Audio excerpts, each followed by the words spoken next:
ಸ್ನೇಹಿತರೆ, ಮೀಡಿಯಾ ಮಾಸ್ಟರ್ಸ್ಗೆ ಸ್ವಾಗತ, ಸುಸ್ವಾಗತ. ಗೆಳೆಯರೆ, ರಷ್ಯಾ ಯುಕ್ರೇನ್ ಯುದ್ಧ ಶುರುವಾಗಿ 4 ವರ್ಷಗಳು ಮುಗಿತಾ ಬರ್ತಾ ಇದೆ. ಯುದ್ಧವನ್ನು ನಿಲ್ಲಿಸೋದಕ್ಕೆ ನಿರಂತರ ಪ್ರಯತ್ನಗಳು ನಡೀತಾ ಇವೆ. ರಷ್ಯಾ ಯುಕ್ರೇನ್ ಎರಡೂ ದೇಶಗಳ ಪ್ರತಿನಿಧಿಗಳು ಅಮೆರಿಕದ ಮಧ್ಯಸ್ಥಿಕೆಯಲ್ಲಿ ಮಾತುಕತೆಗಳನ್ನು ನಡೆಸ್ತಾ ಇದ್ದಾರೆ. ಆದರೆ ಅಲ್ಲೊಂದು ಸಹಮತ ಮೂಡ್ತಾ ಇಲ್ಲ.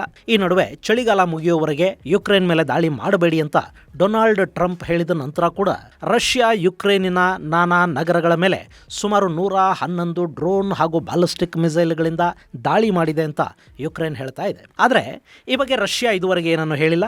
ಇನ್ನು ಕಳೆದ 4 ವರ್ಷಗಳಲ್ಲಿ ರಷ್ಯಾ ತನ್ನ ಹಿಂದಿನ ಯಾವ ಕದನದಲ್ಲೂ ಕಳ್ಕೊಳ್ಳದಷ್ಟು ಸೈನಿಕರನ್ನ ಈ ಯುದ್ಧದಲ್ಲಿ ಕಳ್ಕೊಂಡಿದೆ. ಅಮೆರಿಕ ವಿಯೆಟ್ನಾಂ ಹಾಗೂ ಕೊರಿಯಾ ಯುದ್ಧಗಳೆರಡರಲ್ಲೂ ಎಷ್ಟು ಸೈನಿಕರ ಸಾವನ್ನು ಕಂಡಿತ್ತೋ ಅದಕ್ಕಿಂತ ಹೆಚ್ಚು ರಷ್ಯಾದ ಸೈನಿಕರು ಈ 4 ವರ್ಷಗಳ ಯುದ್ಧದಲ್ಲಿ ಸಾವಿಗೀಡಾಗಿದ್ದಾರೆ ಅಂತ ಒಂದಷ್ಟು ವರದಿಗಳು ಹೇಳ್ತಾ ಇವೆ. ಹಾಗೆ ಈ ಯುದ್ಧ ಇನ್ನೂ ಸ್ವಲ್ಪ ಕಾಲ ಮುಂದುವರೆದ್ರು ಅಥವಾ ಈಗಲೇ ನಿಂತರೂ ಕೂಡ ಗೆಲುವು ರಷ್ಯಾದ್ದೇ ಅಂತ ಕೂಡ ರಿಪೋರ್ಟ್ಗಳು ಹೇಳ್ತಾ ಇದ್ರೆ, ಅಮೆರಿಕದ ಅಧ್ಯಕ್ಷ ಡೊನಾಲ್ಡ್ ಟ್ರಂಪ್ ಕೂಡ ಅದೇ ಮಾತನ್ನ ಹೇಳಿದ್ದಾರೆ.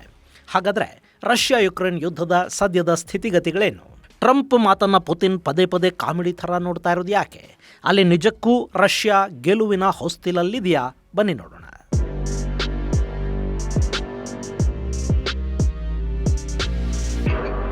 ಗೆಳೆಯರೆ, ಫೆಬ್ರವರಿ ಬಂದರೆ ರಷ್ಯಾ ಯುಕ್ರೇನ್ ಯುದ್ಧ ಶುರುವಾಗಿ 4 ವರ್ಷಗಳು ಪೂರೈಸಿದ ಹಾಗಾಗತ್ತೆ. ಎರಡನೇ ವಿಶ್ವ ಯುದ್ಧದ ನಂತರದ ಕಾಲಾವಧಿಯಲ್ಲಿ ರಷ್ಯಾ ಯುಕ್ರೇನ್ ನಡುವೆ ನಡೀತಿರೋ ಈ ಯುದ್ಧ ಅತ್ಯಂತ ದೀರ್ಘಾವಧಿಯ ಯುದ್ಧ ಅನ್ನಿಸ್ಕೊಳ್ತಾ ಇದೆ. ಹಾಗೆ ಎರಡನೇ ವಿಶ್ವ ಯುದ್ಧದ ನಂತರ ಅತಿ ಹೆಚ್ಚು ಸೈನಿಕರ ಸಾವು ನೋವಿಗೆ ಕಾರಣ ಆಗ್ತಾ ಇರೋ ಯುದ್ಧ ಕೂಡ ಈ ರಷ್ಯಾ ಯುಕ್ರೇನ್ ಯುದ್ಧನೇ. ಗೆಳೆಯರೆ, ಎರಡನೇ ವಿಶ್ವ ಯುದ್ಧದ ಬಗ್ಗೆ ನಿಮಗೆ ಗೊತ್ತಿದೆ. 1939ರಲ್ಲಿ ಶುರುವಾಗಿ ಅದು 45ರವರೆಗೆ ಅಂದರೆ 6 ವರ್ಷಗಳ ಕಾಲ ಮುಂದುವರ್ಕೊಂಡು ಹೋಯಿತು. ಅಷ್ಟೇ ಅಲ್ಲ, ಸುಮಾರು 70ರಿಂದ 80 ಮಿಲಿಯನ್ ಅಂದರೆ ಸುಮಾರು 7-8 ಕೋಟಿ ಜನರ ಸಾವಿಗೆ ಎರಡನೇ ವಿಶ್ವಯುದ್ಧ ಕಾರಣ ಆಯಿತು. ಅದರಲ್ಲಿ 45ರಿಂದ 55 ಮಿಲಿಯನ್ ನಾಗರಿಕರು ಸಾವಿಗೀಡಾದರು, 20ರಿಂದ 25 ಮಿಲಿಯನ್ ಸೈನಿಕರು ಸಾವಿಗೀಡಾದರು. ಅವತ್ತು ಕೂಡ ಅತಿ ಹೆಚ್ಚು ಜನರ ಸಾವು ನೋವುಂಟಾಗಿದ್ದು ರಷ್ಯಾ ಹಾಗೂ ಚೈನಾಗಳಲ್ಲಿ. ಹಾಗೆ ನಮ್ಮ ಭಾರತ ಕೂಡ ಸುಮಾರು 25 ಲಕ್ಷ ಜನರನ್ನ ಎರಡನೇ ವಿಶ್ವಯುದ್ಧದ ಸಂದರ್ಭದಲ್ಲಿ ಕಳ್ಕೋಬೇಕಾಯಿತು. ಆ ಪೈಕಿ ಯುದ್ಧದಲ್ಲಿ ಮಡಿದವರು 87,000 ಬ್ರಿಟಿಷ್ ಭಾರತದ ಯೋಧರಾದರೆ ಅದೇ ಸಮಯದಲ್ಲಿ ಸಂಭವಿಸಿದ ಬೆಂಗಾಲ್ ಕ್ಷಾಮ, ಆಹಾರ ಕೊರತೆಗಳು 2.5 ಮಿಲಿಯನ್ ಅಂದರೆ 25 ಲಕ್ಷ ಜನರ ಜೀವಗಳನ್ನು ಬಲಿ ತಗೊಂಡು. ಗೆಳೆಯರೆ, ಯುದ್ಧ ಅನ್ನೋದು ಹಾಗೇನೆ, ಅದು ಶುರುವಾದ ನಂತರ ಎಲ್ಲಿಗೆ ಹೋಗಿ ನಿಲ್ಲುತ್ತೆ ಅನ್ನೋದನ್ನ ಹೇಳೋದಕ್ಕೆ ಬರೋದಿಲ್ಲ. ಎರಡನೇ ವಿಶ್ವಯುದ್ಧದಲ್ಲಿ ಕೂಡ ಮಿತ್ರ ಪಡೆಗಳು ಗೆದ್ದಿದ್ವು ನಿಜ, ಆದರೆ ಅದರ ಲಾಭವನ್ನು ಪಡ್ಕೊಂಡಿದ್ದು ಅಮೆರಿಕ. ಉಳಿದಂತೆ ಫ್ರಾನ್ಸ್, ಬ್ರಿಟನ್ ಮುಂತಾದ ಯುರೋಪಿಯನ್ ಶಕ್ತಿಗಳು ಯುದ್ಧ ಗೆದ್ರು, ಆರ್ಥಿಕವಾಗಿ ಸೋತು ಸುಣ್ಣ ಆಗಿ ಹೋಗಿದ್ವು. ಇನ್ನು ಈಗ ರಷ್ಯಾ ಯುಕ್ರೇನ್ ಯುದ್ಧ ಇದೆ ನೋಡಿ, ಇದು 4 ವರ್ಷಗಳನ್ನು ಪೂರೈಸ್ತಾ ಇದೆ. ಇಲ್ಲಿವರೆಗೆ ಸುಮಾರು 1,20,000 ರಷ್ಯಾ ಸೈನಿಕರು ಹಾಗೆ 75ರಿಂದ 80,000 ಯುಕ್ರೇನ್ ಸೈನಿಕರು ಸಾವಿಗೀಡಾಗಿದ್ದಾರೆ ಅಥವಾ ಮಿಸ್ಸಿಂಗ್ ಆಗಿದ್ದಾರೆ ಅಂತ ಹೇಳಲಾಗ್ತಾ ಇದೆ. ಹಾಗೆ ನೋಡಿದ್ರೆ ಎರಡನೇ ವಿಶ್ವಯುದ್ಧದ ನಂತರ ಅತಿ ದೊಡ್ಡ ಯುದ್ಧ ಅನ್ನಿಸ್ಕೊಂಡ ವಿಯೆಟ್ನಾಂ ಯುದ್ಧದಲ್ಲಿ ಅಮೆರಿಕ ತನ್ನ 57,000 ಸೈನಿಕರನ್ನು ಕಳ್ಕೊಳ್ತು. ಹಾಗೆ ಕೊರಿಯಾ ಯುದ್ಧದಲ್ಲಿ ಅಮೆರಿಕದ 47,000 ಸೈನಿಕರು ಬಲಿಯಾದರು. ಹಾಗೆ ನೋಡಿದ್ರೆ ಕೊರಿಯಾ ಯುದ್ಧ ಸುಮಾರು 3.5 ವರ್ಷಗಳ ಕಾಲ ನಡೀತು. ಆದರೆ ವಿಯೆಟ್ನಾಂ ಯುದ್ಧಕ್ಕೆ 20 ವರ್ಷಗಳ ಇತಿಹಾಸ ಇದೆ. ಇನ್ನು ಅಲ್ಲಿ ಘನಘೋರ ಅನ್ನೋ ಥರದ ಕದನಾನೇ 8 ವರ್ಷಗಳ ಕಾಲ ನಡೆದಿತ್ತು. ಅದರಲ್ಲಿ ಅಮೆರಿಕ 57,000 ಸೈನಿಕರನ್ನ ಕಳ್ಕೋಬೇಕಾಗಿ ಬಂತು. ಇನ್ನು ಆಫ್ಘನಿಸ್ತಾನದಲ್ಲಿ ರಷ್ಯಾ 10 ವರ್ಷಗಳ ಅವಧಿಯಲ್ಲಿ ಕಳ್ಕೊಂಡಿದ್ದು 30,000 ಸೈನಿಕರನ್ನ. ಆದರೆ ಈಗ ವರ್ಷಕ್ಕೆ 30,000ದಂತೆ 4 ವರ್ಷಗಳಲ್ಲಿ 1,20,000 ಸೈನಿಕರನ್ನ ರಷ್ಯಾ ಕಳ್ಕೊಂಡಿದೆ ಅಂತ ಅಮೆರಿಕದ ವಿದೇಶಾಂಗ ಕಾರ್ಯದರ್ಶಿ ಮಾರ್ಕೋ ರುಬಿಯೋ ಹೇಳಿದ್ದಾರೆ. ಒಟ್ಟಾರೆ ಈ ಯುದ್ಧ ಸಾಕಷ್ಟು ಸಾವು ನೋವುಗಳಿಗೆ ಕಾರಣ ಆಗಿರೋದು ಮಾತ್ರ ಅಲ್ಲ, ಜಾಗತಿಕ ಆರ್ಥಿಕತೆಯ ಮೇಲೆ ಕೂಡ ದೊಡ್ಡ ಪರಿಣಾಮವನ್ನು ಬೀರ್ತಾ ಇದೆ. ಹೀಗಾಗಿ ಈ ಯುದ್ಧವನ್ನು ನಿಲ್ಲಿಸಬೇಕು ಅಂತ ಅಮೆರಿಕದ ಅಧ್ಯಕ್ಷ ಟ್ರಂಪ್ ಅಧಿಕಾರಕ್ಕೆ ಬರುವ ಮೊದಲಿಂದಲೂ ಹೇಳ್ತಾ ಇದ್ರು. ನಾನು ಅಧಿಕಾರಕ್ಕೆ ಬಂದರೆ ನನಗೆ ರಷ್ಯಾ ಯುಕ್ರೇನ್ ಯುದ್ಧ ನಿಲ್ಲಿಸೋದಕ್ಕೆ 1 ದಿನ ಸಾಕು ಅಂತ ಯಥಾ ಪ್ರಕಾರ ಅವರು ತಮ್ಮ ಸ್ಟೈಲಲ್ಲಿ ಕೊಚ್ಕೊಳ್ತಾ ಇದ್ರು. ಆದರೆ ಟ್ರಂಪ್ ಅಧಿಕಾರಕ್ಕೆ ಬಂದು 1 ವರ್ಷ ಆಗ್ತಾ ಇದೆ, ಯುದ್ಧ ಮಾತ್ರ ಇನ್ನೂ ಮುಗುದಿಲ್ಲ. ಟ್ರಂಪ್ ಹಾಗೂ ಪುತಿನ್ ಅಲಾಸ್ಕಾದಲ್ಲಿ ಭೇಟಿಯಾದರು. ಪುತಿನ್ಗೆ ಅಮೆರಿಕ ರೆಡ್ ಕಾರ್ಪೆಟ್ ಹಾಸಿ ವೆಲ್ಕಮ್ ಮಾಡ್ತು. ಅಲ್ಲಿ ಮಾತುಕತೆಗಳು ಆದವು, ಆದರೆ ಯುದ್ಧ ನಿಲ್ಲಿಲ್ಲ. ಅದಾದ ನಂತರ ಅರಬ್ ನೆಲದಲ್ಲೂ ಒಂದಷ್ಟು ಸಂಧಾನದ ಮಾತುಕತೆಗಳಾದವು. ಹಾಗೆ ಮಾತುಕತೆಗಳು ನಡೀತಿರುವಾಗಲೇ ಯುಕ್ರೇನ್ ರಷ್ಯಾದ ಮೇಲೆ ದಾಳಿನೂ ಮಾಡ್ತು, ಏರ್ ಬೇಸ್ಗಳ ಮೇಲೆ ಡ್ರೋನ್ ಅಟ್ಯಾಕನ್ನು ಮಾಡಿಸ್ತು. ಅಲ್ಲಿಗೆ ಆ ಮಾತುಕತೆಗಳು ವಿಫಲ ಆದವು. ಮೊನ್ನೆ ಇನ್ನೂ ಒಂದು ಸುತ್ತಿನ ಮಾತುಕತೆಗಳಿಗೆ ವೇದಿಕೆ ಸಿದ್ಧವಾಗ್ತಾ ಇದ್ದ ಹೊತ್ತಲ್ಲಿ ಪುತಿನ್ ಮನೆ ಮೇಲೆ ಡ್ರೋನ್ ದಾಳಿ ಆಯಿತು.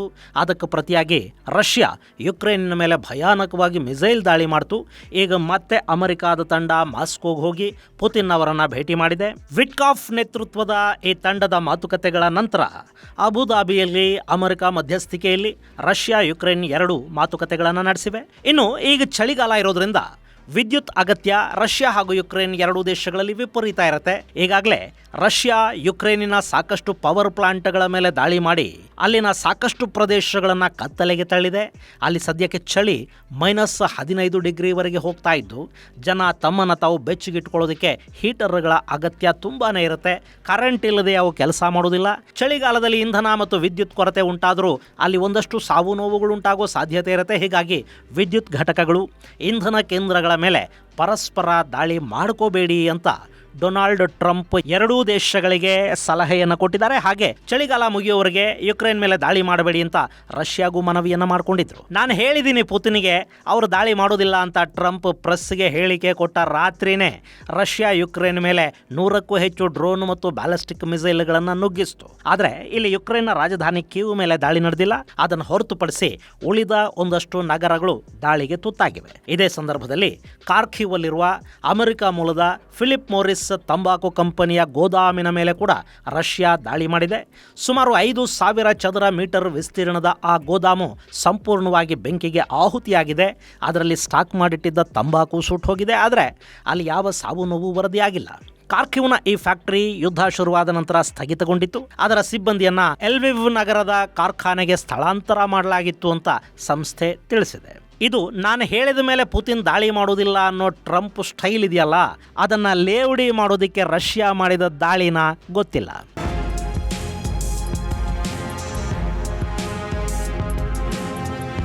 ಇನ್ನು ಇದೇ ಸಂದರ್ಭದಲ್ಲಿ ಸಂಧಾನದ ಮಾತುಕತೆಗಾಗಿ ಯುಕ್ರೇನ್ ಅಧ್ಯಕ್ಷ ಝೆಲೆನ್ಸ್ಕಿಗೆ ರಷ್ಯಾ ಆಹ್ವಾನವನ್ನು ಕೊಟ್ಟಿದೆ. ಮಾಸ್ಕೋಗೆ ಬಂದುಬಿಡಿ, ಕೂತ್ಕೊಂಡು ಮಾತಾಡೋಣ ಅಂತ ರಷ್ಯಾ ಕರೆದಿದೆ. ಆದರೆ ಝೆಲೆನ್ಸ್ಕಿ ಅಲ್ಲಿಗೆ ಹೋಗ್ತಾರಾ? ಈ ಬಗ್ಗೆ ಆತ ಇನ್ನೂ ಏನನ್ನೂ ಹೇಳಿಲ್ಲ. ಕಳೆದ ಬಾರಿ ಕೂಡ ರಷ್ಯಾ ಝೆಲೆನ್ಸ್ಕಿಗೆ ಆಹ್ವಾನವನ್ನು ಕೊಟ್ಟಿತ್ತು. ಆದರೆ ನಮ್ಮ ಮೇಲೆ ದಿನಾ ಮಿಸೈಲ್ ಹಾಕ್ತಾ ಇರೋ ದೇಶಕ್ಕೆ ನಾನು ಹೋಗೋದಿಲ್ಲ, ಯಾವ ಮಾತುಕತೆನೂ ಅಲ್ಲಿ ಮಾಡೋದಿಲ್ಲ, ಬೇಕಿದ್ರೆ ಅವರೇ ಯುಕ್ರೇನ್ಗೆ ಬರಲಿ ಅಂತ ಝೆಲೆನ್ಸ್ಕಿ ಹೇಳಿದ್ರು. ಈಗ ಕೂಡ ರಷ್ಯಾ ಆಹ್ವಾನವನ್ನು ಕೊಟ್ಟಿದೆ. ಅಷ್ಟೇ ಅಲ್ಲ, ಬಂದರೆ ಝೆಲೆನ್ಸ್ಕಿಗೆ ಸಂಪೂರ್ಣ ರಕ್ಷಣೆಯನ್ನು ಕೂಡ ಕೊಡ್ತೀವಿ ಅಂತಲೂ ರಷ್ಯಾ ಹೇಳಿದೆ. ಆದರೆ ಹೋಗೋ ಧೈರ್ಯವನ್ನು ಝೆಲೆನ್ಸ್ಕಿ ಮಾಡ್ತಾರಾ ಗೊತ್ತಿಲ್ಲ. ಈ ಮಧ್ಯೆ ಸಂಧಾನದ ಮಾತುಕತೆಗಳು ವೇಗವನ್ನು ಪಡ್ಕೋತಾ ಇವೆ.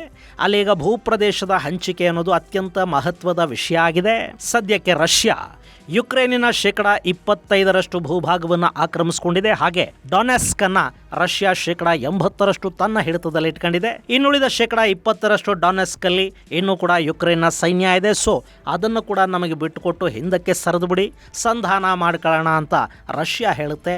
ಆದರೆ ಡೊನೆಸ್ಕ್ ಅನ್ನ ಪೂರ್ತಿ ಬಿಟ್ಟುಕೊಡೋದಕ್ಕೆ ಯುಕ್ರೇನ್ ರೆಡಿ ಇಲ್ಲ. ಆ ಭೂಭಾಗವನ್ನು ಬಿಟ್ಟರೂ ಕೂಡ ಮುಂದೆ ರಷ್ಯಾ ಅಲ್ಲಿಂದಲೂ ಮುಂದುವರಿಯೋದಕ್ಕೆ, ಅಂದರೆ ಯುಕ್ರೇನಿನ ಒಳಗೆ ಬಂದು ಬಿಡೋದಕ್ಕೆ ಶುರು ಮಾಡಿದರೆ ಏನು ಮಾಡಬೇಕು ಅನ್ನೋ ಆತಂಕ ಯುಕ್ರೇನ್ದು. ಇನ್ನು ರಷ್ಯಾಗೂ ಈ ಯುದ್ಧವನ್ನು ಹೆಚ್ಚು ಮುಂದುವರಿಸೋ ಆಸಕ್ತಿ ಏನು ಸದ್ಯಕ್ಕಿಲ್ಲ. ಯಾಕೆಂದರೆ ಯುದ್ಧ ಅವರನ್ನು ಮೆತ್ತಗಾಗಿಸಿದೆ. ಅವರ ಡಿಫೆನ್ಸ್ ಉತ್ಪಾದನೆಗಳ ಮಾರಾಟ ಕಡಿಮೆ ಆಗಿದೆ. ಎಐಯಲ್ಲಿ ರಷ್ಯಾ ಜಗತ್ತಿನ 36 ದೇಶಗಳ ಪಟ್ಟಿಯಲ್ಲಿ 28ನೇ ಸ್ಥಾನಕ್ಕೆ ಕುಸಿದಿದೆ. ಜಗತ್ತಿನ ಟಾಪ್ 100 ಟೆಕ್ ಕಂಪನಿಗಳ ಹೆಸರಲ್ಲಿ ರಷ್ಯಾದ ಒಂದೇ ಒಂದು ಕಂಪನಿಯ ಹೆಸರು ಕಾಣ್ತಾ ಇಲ್ಲ.